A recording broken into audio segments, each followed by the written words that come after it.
అవటమే మీ లక్ష్యమా? MBBS సీట్ల guidance కోసం తప్పక విచ్చేయండి మెగా ఎడ్యుకేషన్ మేళా. వంది మాగదులు రుణమాఫీ పూర్తయిందని ఈరోజు వాళ్ళు సంకలు గుద్దుకుంటున్నారు. నిజంగా అయింది ఎంత? అయింది తక్కువ, కానటువంటి రైతులు ఎక్కువ. 54% మంది రైతులకు రుణమాఫీ కాలేదు. ఇవి నేను చెప్పిన లెక్కలు కాదు, స్వయంగా కేబినెట్ నిర్ణయాలు. కేబినెట్ అయిన తర్వాత ముఖ్యమంత్రే చెప్పిండు ఇది 31,000 కోట్లని 47 లక్షల మంది రైతులకు రుణమాఫీ చేస్తాం ఆగస్టు 15లోగా అన్నారు. కేబినెట్ నిర్ణయం అన్నారు, కానీ చేసింది 17,000 కోట్లు, జరిగింది 22 లక్షల మంది రైతులకు. అంటే ఈ ప్రభుత్వం ఇవాళ రుణమాఫీ విషయంలో పూర్తిగా ఫెయిల్ అయిపోయిందని చెప్పి మనం చక్కగా చెప్పుకోవడానికి అవకాశం ఉంది. ఇప్పుడు ఎట్లుందంటే చెప్పటోనికి చెవుడైనా వినటోనికన్నా వివేకం ఉంటుంది కదా. నువ్వు నీ ముఖ్యమంత్రి కుర్చీలో కూర్చున్నావు, నోటికి వచ్చిన మాట్లాడతావు, కానీ వినే ప్రజలు నేనేమనుకోవాలి? ఆ పదవికి ఉన్న గౌరవం పోదా? నువ్వు క్యాబినెట్లో చెప్పిందేమో 31,000, 17,000 కోట్లు చేసి రుణమాఫీ చేసిన అంటే ఇది ప్రజలను, రైతులను, ఈ రాష్ట్రాన్ని తప్పుదోవ పట్టించడం తప్ప ఇంకోటి కాదు. అయినా ఇంకో మాట, గతంలో మా ప్రభుత్వం ఉన్నప్పుడు ₹1,00,000 రుణమాఫీ చేస్తే 36 లక్షల మంది రైతులకు రుణమాఫీ జరిగింది. ఆ రోజు 17,000 కోట్లు చేశాం. మరి నువ్వు 2 లక్షలకు రుణమాఫీ చేస్తే సంఖ్య పెరుగుతుందా తగ్గుతుందా? నువ్వు 2 లక్షల రుణమాఫీకి చేస్తే ఇప్పుడు నువ్వు ఎంతమందికి అయిందంటున్నావు? 22 లక్షల మందికి అయిందంటున్నావు. మరి 36 నుంచి 22 అంటే 14 లక్షల మంది తగ్గుతారు ఎక్కడన్నా? మేము ఆనాడు ₹1,00,000 రుణమాఫీ చేస్తే 36 లక్షల మంది రైతులకు అయింది. మరి 2 లక్షల రుణమాఫీ చేస్తే 22 లక్షల మందికి ఎట్లయితుంది? అంటే 14 లక్షల మంది రైతులకు నువ్వు కోత పెట్టినావు. వాస్తవానికి 36 కంటే పెరగాలి. 1,00,000కు 2 లక్షలకు తేడా ఉంది కదా. మేము ఆనాడు 1,00,000 చేస్తేనే 36 లక్షలు అయితే, నువ్వు 2 లక్షలు చేస్తే ఈ 47 లక్షలు జరగాలి కదా. కానీ 22 లక్షల మందికే చేసినావంటేనే దీంట్లో అర్థమైపోయింది ఎవరిని మభ్యపెడుతున్నావు, ఇవాళ ఏమనుకుంటున్నారు, ఎవరిని మోసం చేస్తున్నారు అనేది చాలా స్పష్టంగా ఈ రాష్ట్ర రైతులందరికీ కూడా అర్థమవుతా ఉంది.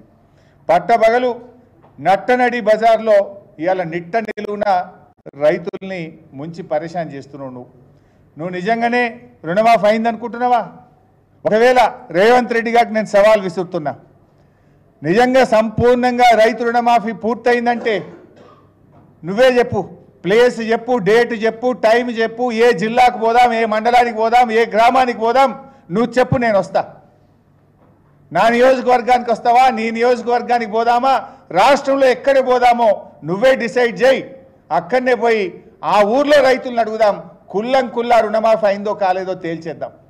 ఊకే నువ్వు నోరున్నది కదా, మైక్ ఉన్నది కదా అని నోటికొచ్చినట్టు మాట్లాడితే రుణమాఫీ కాదు. పోదాంపా, ఏ ఊరికి పోదామో, ఏ ఊర్లో నన్ను పోయి అడుగుదాం రుణమాఫీ సంపూర్ణంగా అయిందా కాలేదా. నువ్వు చెప్పిన ప్రకారంగా 15 ఆగస్టుకు ఆ గ్రామంలో రైతులందరికీ రుణమాఫీ అయిందా లేదా, మరి అక్కడనే పోయి అడుగుదాం. నేను ఉదాహరణ చెప్తా. ఇవాళ మా జహీరాబాద్ నియోజకవర్గంలో ఏడాకులపల్లి అని ఒక పిఎస్సిఎస్ ఉంటుంది, కోఆపరేటివ్. ఏడాకులపల్లి పిఎస్సిఎస్లో చూస్తే అక్కడ ఉన్నటువంటి రుణమాఫీకి అర్హులైనటువంటి రైతులు 487. 3 విడతల్లో రుణమాఫీ ఎందరికి అయిందంటే 192 మందికి, సగం కూడా కాలే. కావలసిన డబ్బు 6 కోట్లు అయింది, 1,38,00,000. ఇది రుణమాఫీ అయినట్ట? అదేవిధంగా నా నియోజకవర్గంలో తడకపల్లి అనే గ్రామం, సిద్దిపేట మండలం తడకపల్లి గ్రామంలో రుణమాఫీకి అర్హులు 720, అయింది 355. అయింది 355. అదేవిధంగా బోరంపేట, మా వివేక్ గౌడ్ గారి నియోజకవర్గంలో కుత్బుల్లాపూర్ నియోజకవర్గం బోరంపేట పిఎస్సిఎస్లో 632 మంది రైతులు ఉంటే కేవలం 14 మందికి మాత్రమే లోన్ వేవర్ జరిగింది. ఇక రుణమాఫీ అయిపోయిందని నువ్వు మాట్లాడబడుతుంది. నా నియోజకవర్గంలోని బక్రీ చెప్పాల్ వెల్కటూరులో రుణమాఫీకి అర్హులైన రైతులు 620, అయింది 320, కానటువంటి వాళ్ళు 400 మంది. ఇవాళ మేము తెలంగాణ భవన్లో ఈ నెల 6వ తేదీ నాడు ఒక కాల్ సెంటర్ పెట్టినాం.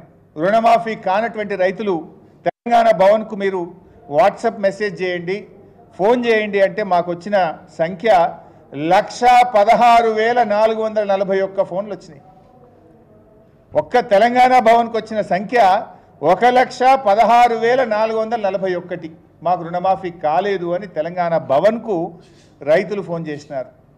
ఇంత స్పష్టంగా రాష్ట్రంలో రైతులు మాకు రుణమాఫీ కాలేదంటే ఈయన గారేమో అయిపోయిందని చెప్పి మాట్లాడుతూ ఉన్నాడు.